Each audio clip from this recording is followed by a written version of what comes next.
महाकुंभमेळ्यात नागा पुरुषांसोबतच महिलांचाही दीक्षाविधी होत आहे। तर मात्र महिलांसाठी नागा संन्यासी बनण्याची प्रक्रिया अवघड आहे।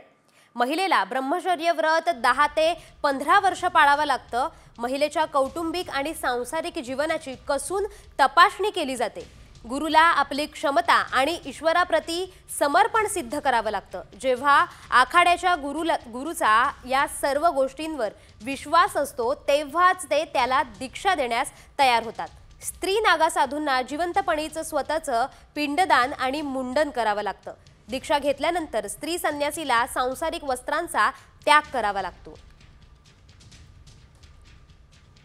तर नागा साध्वी बनण्यासाठी जी प्रक्रिया असते, अवघड प्रक्रिया, ती कशी असते पाहूयात ग्राफिक्सच्या माध्यमातून।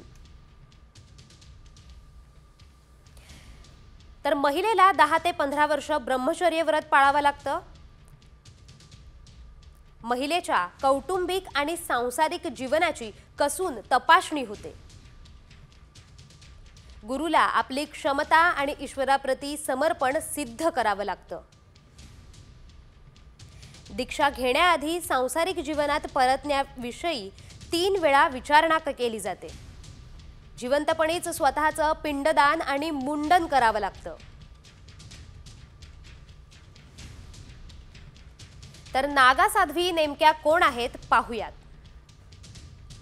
आध्यात्मिक ज्ञान प्राप्त करण्यासाठी सांसारिक जीवनाचा त्याग केला जातो।